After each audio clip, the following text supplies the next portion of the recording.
नमस्कार किसान भाइयों, बिग न्यूज़ यूट्यूब चैनल पर आपका स्वागत है। लहसुन के ताज़ा भाव तेजी मंदी रिपोर्ट सबसे पहले पाने के लिए चैनल को सब्सक्राइब जरूर कर लें। आइए जानते हैं लहसुन के ताज़ा भाव। हैदराबाद में लहसुन के भाव रहे 9,000 से 12,000 रुपये प्रति क्विंटल। कल्याण में लहसुन बिका 9,000 से 15,000 रुपये प्रति क्विंटल। नासिक मंडी में लहसुन के भाव रहे 5500 से 15,300 रुपये प्रति क्विंटल। अमरावती में लहसुन के भाव रहे 6,000 से 13,000 रुपये प्रति क्विंटल। मुजफ्फरनगर 6200। फरुखाबाद में लहसुन के भाव रहे 4500 से 7100 रुपये प्रति क्विंटल। बिजनौर 4,000 से 6500। पुणे में लहसुन के भाव रहे 9,000 से 12,000 रुपये प्रति क्विंटल। रतलाम 2500 से 11,700। नीमच मंडी में लहसुन के भाव रहे 4500 से 17,110 रुपये प्रति क्विंटल। कोटा मंडी में लहसुन के भाव रहे 5,000 से 13,000 रुपये प्रति क्विंटल।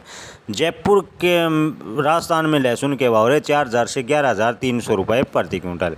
लुधियाना में लहसुन बिका 93 रुपये प्रति क्विंटल।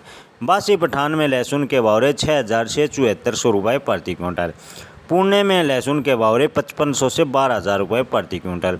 हमीरपुर में लहसुन बिका 9,000 से 10,500 रुपये प्रति क्विंटल। शाहबाद मारकंडा में लहसुन के भाव रहे 6800 से 10,000 रुपये प्रति क्विंटल।